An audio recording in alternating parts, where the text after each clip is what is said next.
तो कहानी में दिखाया जाता है कि एक इनोसेंट लड़की जो कि अपनी दुनिया में काफ़ी खुश थी, उसे एक दिन एक गैंगस्टर से प्यार हो जाता है और उसकी दुनिया बिल्कुल ही बदल जाती है। तो अब वो इस प्यार को निभा पाएगी या नहीं, चलो चलते हैं एक्सप्लेनेशन की तरफ। तो सीरीज़ की स्टार्टिंग में हमें दिखाया जाता है कि जो हमारी हीरोइन है उसका नाम है यूरी, अपनी फ्रेंड के साथ एक क्लब में आ रखी होती है।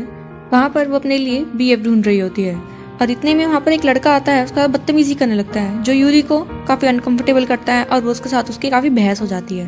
फिर उन लड़कों की धुलाई करने के बाद यूरी और उसकी फ्रेंड एक रूम में जाते हैं जहाँ पर बहुत सारे बॉयज़ होते हैं और वो ड्रग्स ले रहे होते हैं और वो भी यूरी और उसकी फ्रेंड के साथ बदतमीजी करने लग जाते हैं। लेकिन यूरी नहीं डरती, उनका मुकाबला करती है। लेकिन वहाँ पे बहुत सारे बॉयज़ होते हैं, यूरी अकेले उनका मुकाबला कैसे करती। फिर क्या था, फिर हमारे हीरो की एंट्री होती है जिसका नाम है ओया और वो एक गैंगस्टर है। फिर ओया के आदमी उन सभी लड़कों को मजा सिखाते हैं और फिर ओया यूरी को कंफर्टेबल करने के लिए अपना कोट उसे देता है, क्योंकि यूरी की बहादुरी देखकर ओया को वो पहले ही नजर में पसंद आ चुकी थी। लेकिन ओया तब उसे कुछ नहीं कहता और वहाँ से चला जाता है। फिर सीन शिफ्ट होता है 2 हफ्ते बाद का, जहाँ पर यूरी चाहकर भी ओया को भुला नहीं पा रही थी और उसकी दोस्त भी उसे बोलती है कि वो एक गैंगस्टर है, तुम्हें उससे दूर रहना चाहिए, उसके बारे में ज़्यादा नहीं सोचना चाहिए। लेकिन अगर यूरी अपनी फ्रेंड की बात मान लेती तो ये स्टोरी आगे कैसे बढ़ती। तो यूनिवर्सिटी के बाद यूरी ओया के घर के आगे पहुंच जाती है उसका कोट वापस करने के लिए, जिसे देखकर ओया का खुशी का ठिकाना नहीं रहता और वो यूरी को अपने रूम पे ले जाता है और अंदर ले जाकर उससे कंट्रोल नहीं होते अपने इमोशंस और वो यूरी को हक कर लेता है, जिससे यूरी थोड़ा डर जाती है और ओया उसको डरा हुआ देखकर उसे अपनी गाड़ी तक छोड़ता है। लेकिन वहाँ पर उसके किसी दुश्मन ने अटैक कर दिया होता है जिससे कि ओया थोड़ा जख्मी हो जाता है, लेकिन वो यूरी को सही सलामत उसके घर पहुँचा देता है। घर पर यूरी ओया के बारे में ही सोच रही होती है और इतने में ओया का कॉल आता है और वो उसे मिलने के लिए बुलाता है। तो यूरी एक बार भी नहीं सोचती और उससे मिलने के लिए हाँ कर देती है। यूरी ओया से मिलने उसके घर जाती है और रूम पर पहुंचते ही ओया यूरी को देख के काफ़ी खुश होता है और वहाँ पर उन दोनों के ही फीलिंग्स कंट्रोल नहीं रहती और वो दोनों एक दूसरे के साथ इंटीमेट होने लगते हैं। लेकिन फिर यूरी को याद आता है कि उसको अपनी पार्ट टाइम जॉब पर भी जाना था और वो तब डर जाती है कि हम दोनों की लाइफ एक जैसी नहीं है, हम दोनों एक दूसरे से बहुत ज़्यादा अलग है। और फिर वो ओया को घर जाने के लिए बोलती है तो ओया भी यूरी के साथ ज़बरदस्ती नहीं करना चाहता और वो अपने आदमी को बुलाता है और यूरी को उसके घर पहुंचा देता है। वीकेंड के बाद यूरी यूनिवर्सिटी जाती है जहाँ पर उसकी फ्रेंड यूरी का अलग बिहेवियर देखकर शक करती है, लेकिन यूरी उसे इग्नोर करती है और घर जाती है तो देखती है न्यूज़ पर दिखाया जाता है कि ओया पर फिर से अटैक हुआ है और इसे देखकर वो काफ़ी घबरा जाती है और ओया को कॉल करती है, लेकिन कॉल कोई नहीं उठाता। तो वो बिना कुछ सोचे ओया के घर की तरफ चलने लगती है और उसे रास्ते में ओया दिखता है, जिसे देखकर वो काफ़ी खुश हो जाती है और उसे जाकर हक कर लेती है और अपनी सारी बातें साइड रखकर उससे रिलेशनशिप के लिए हाँ कर देती है, जिसे सुनकर ओया काफ़ी ज़्यादा खुश हो जाता है और वो यूरी को हक कर लेता है। वो यूरी को काफ़ी ज़्यादा टाइट हक करता है और वो दोनों काफ़ी खुश होते हैं। लेकिन फिर ओया को याद आता है कि उसे काम पर जाना है और यूरी भी यूनिवर्सिटी चली जाती है, जहाँ पर यूरी की फ्रेंड उसे एक वेट्रेस की जॉब का ऑफर देती है। पहले तो यूरी मना करती है, लेकिन फिर अच्छी सैलरी सुनकर उसे हाँ कर देती है। यूरी की खूबसूरती के कारण वहाँ पर आने वाला हर एक आदमी उसके पीछे पागल होने लगता है, जिसे देखकर पब की सबसे मशहूर वेट्रेस को यूरी से जलन होने लगती है। फिर यूरी की खूबसूरती और कस्टमर्स की लाइन देखकर यूरी की बॉस उसको ज़्यादा पैसे हुए ऑफर करती है, लेकिन फिर यूरी सोचती है कि इससे तो मैं बहुत ज़्यादा बिजी हो जाऊंगी और ओया को भी टाइम नहीं दे पाऊंगी, जिससे कि वो इस जॉब पे आने से मना कर देती है। और तभी वहाँ पर एंट्री होती है हमारे हीरो ओया की। तब यूरी को पता लगता है कि ये पब ओया का ही है और वो उससे डर के मारे छुप जाती है कि उसे पता लगेगा तो क्या सोचेगा। लेकिन उसकी बॉस उसे ओया के सामने ले जाती है। यूरी को लगता है कि ओया उसे डांटेगा, बट ऐसा कुछ नहीं होता। ओया अपने साथ उसे एक रूम मिल जाता है और उसे सर्व करने के लिए बोलता है, लेकिन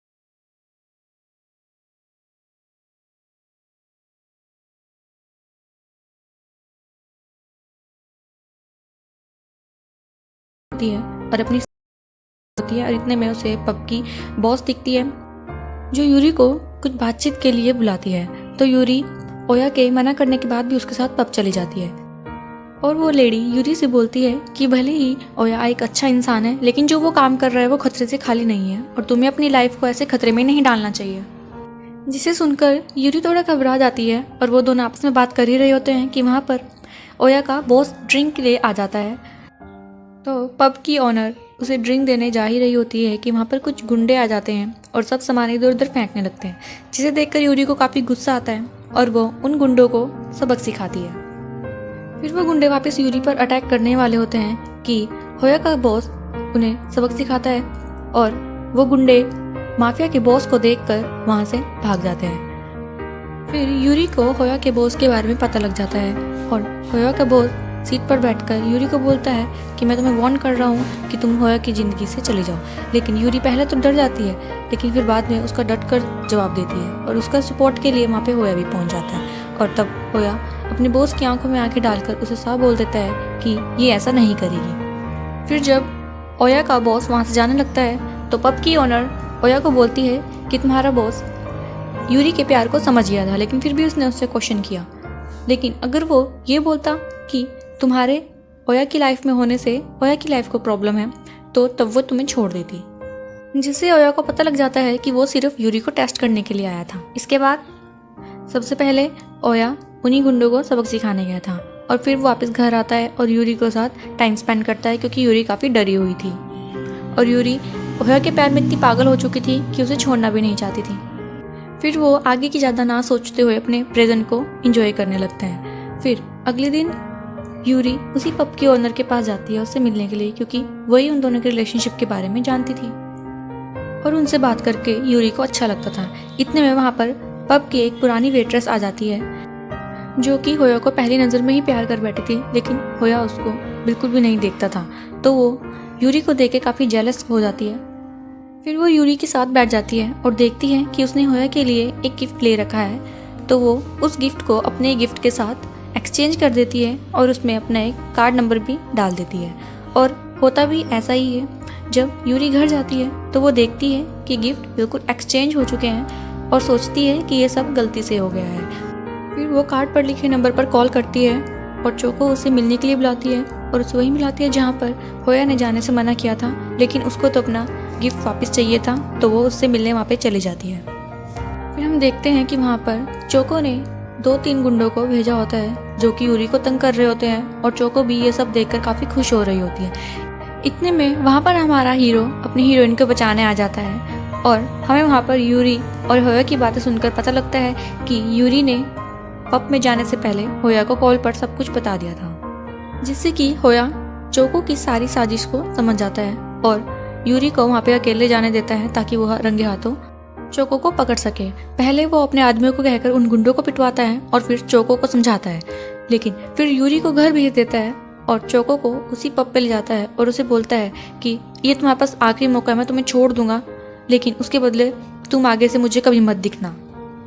लेकिन वो ओया को कैसे खो सकती थी, तो चोको नाटक करते हुए ओया को फोर्स करती है कि वो लास्ट ड्रिंक पी कर जाए और वो लास्ट ड्रिंक में ड्रग्स मिला देती है जिससे कि सोचती है कि वो काबू से बाहर हो जाएगा।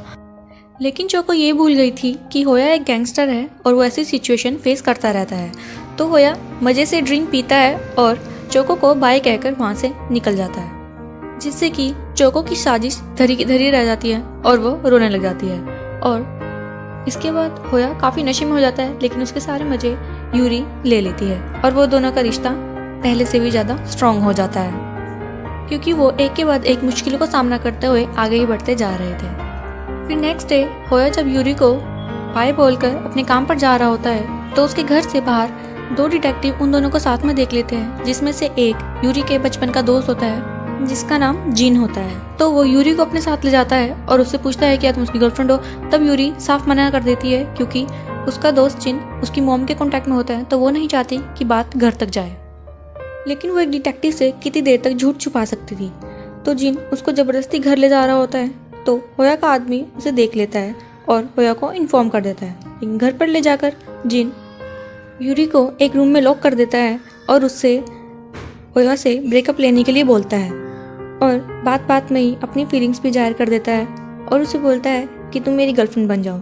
लेकिन यूरी उसे बोलती है कि मैं ओया के बिना नहीं रह सकती। और इसके बाद यूरी दरवाज़ा तोड़ने की कोशिश में लग जाती है। जिन उसकी ये हरकत देखकर दरवाज़ा खोलता है तो यूरी बाहर आ जाती है और इतने में वहाँ पर ओया भी पहुँच जाता है और वो यूरी के दोस्त जिन को धमकाने लगता है कि तुम यूरी से दूर रहो वरना तुम्हारे साथ सही नहीं होगा। तो होया का ये बर्ताव यूरी को पसंद नहीं आता। और इतना ही नहीं, होया का यूरी की तरफ बर्ताव यूरी को सोचने पर मजबूर कर देता है और वो काफ़ी डर जाती है कि कहीं होया जिन को कुछ कर ना दे। और इतने में हमें दिखाया जाता है कि जिन को होया का कॉल आता है और वो उसे मिलने के लिए बुलाता है।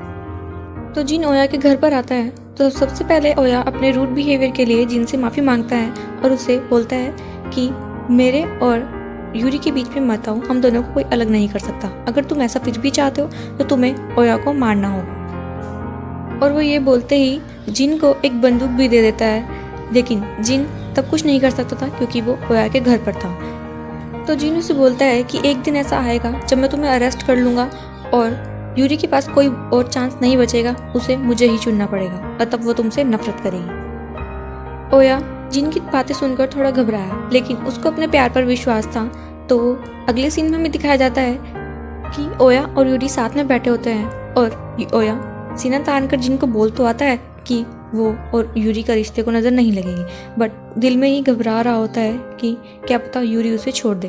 लेकिन यूरी भी ये सब बात समझ जाती है और ओया को बोलती है कि चाहे कितने भी ऑप्शंस मेरे सामने हो, मैं हमेशा तुम्हें ही चुनूंगी। जिसे सुनकर ओया के दिल को थोड़ा सुकून मिलता है और वो यूरी के लिए लाई हुई ड्रेसेस उसको दिखाता है जिसमें यूरी काफ़ी सुंदर लग रही होती है। नेक्स्ट सीन में हमें दिखाया जाता है कि यूरी यूनिवर्सिटी के बाद ओया से मिलने जा रही होती है और वहाँ पर कुछ और माफिया के लोग भी आ रखे होते हैं जो कि होया पर हमला कर देते हैं। होया उनके साथ जाने को इनकार करते हैं तो वो यूरी पर अटैक करते हैं, जिसे देखकर होया के अंदर का शैतान जाग जाता है और वो उन सभी गुंडों को सबक सिखा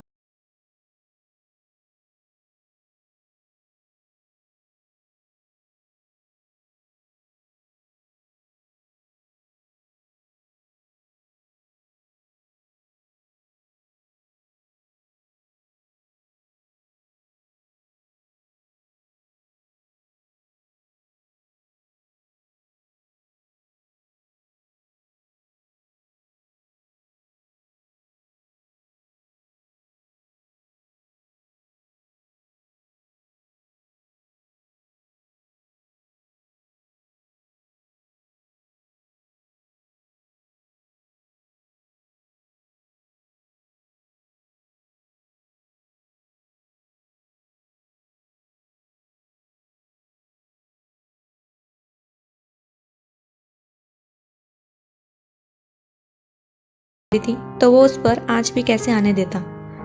फिर वो दोनों वो दोनों एक दूसरे में इतना खो जाते हैं कि उन्हें होश ही नहीं रहता। और दूसरी तरफ हम देखते हैं कि माफिया का बॉस अपने आदमी की बुरी हालत देखकर बोलता है कि अब मुझे ही सामने आना होगा। दूसरी तरफ हम देखते हैं कि ओया ने यूरी को एक न्यू घर गिफ्ट किया होता है, जिस पर यूरी से उसके दुश्मन के बारे में पूछ रही होती है, लेकिन ओया उसे इग्नोर करता है और कुछ नहीं बताता। तो यूरी सिचुएशन को समझकर ज़्यादा नहीं पूछती और खुद को समझाती है कि जब टाइम आएगा वो खुद मुझे बता देगा। फिर ओया और यूरी अपने फर्स्ट डिनर पर जा रहे होते हैं, जो कि उनका सबसे मनहूस डिनर बन जाता है। वहाँ पर गिंगी के आदमी यूरी को किडनैप करते हैं और होया के सामने ही उसे गिंगी के पास ले जा लेते हैं। गिंगी एक नंबर का शैतान है जो कि ओया को तंग करने का एक भी मौका नहीं छोड़ता और वो उसकी महबूबा को होया के सामने ही वहाँ से ले जा लेता है। होया को इससे काफ़ी ज़्यादा गुस्सा आ जाता है और वो अपने आदमियों के साथ उसको सबक सिखाने के लिए निकल जाता है। और दूसरी तरफ गिंगी यूरी को अपनी वेट्रेस बनाने के लिए फोर्स करता है, लेकिन यूरी होया की बताई हुई ट्रेनिंग को याद रखती है और गिंगी को मुंह तोड़ जवाब देती है, जिससे कि गिंगी को काफ़ी गुस्सा आ जाता है और वो यूरी के साथ ज़बरदस्ती करने लगता है। लेकिन यूरी का हीरो ऐसे कैसे होने दे सकता था, तो वो वहाँ यूरी को बचाने पहुँच जाता है। तो वो यूरी को घर भेज देता है और गिंगी को अच्छा सबक सिखाता है। और यूरी अपनी जिम्मेदारी समझते हुए वहाँ पर होया के सामने कुछ क्वेश्चन नहीं करती और वहाँ से चली जाती है और होया का इंतज़ार करने लगती है। ऐसे ही इंतज़ार करते करते काफ़ी टाइम बीत जाता है। होया कि ना तो कोई खबर आती है और ना ही कोई मैसेज और कॉल। यूरी बस उसकी यादों के सहारे जी रही होती है और उसका वेट कर रही होती है। फिर फाइनली एक दिन आता है जब होया वापस आ जाता है और यूरी और होया साथ में खुशी खुशी रहने लग जाते हैं और यहीं पर हमारी ये स्टोरी खत्म हो जाती है। अगर आपको ये स्टोरी अच्छी लगी हो तो कमेंट में जरूर बताना। मिलते हैं अगली वीडियो में, तब तक के लिए बाय।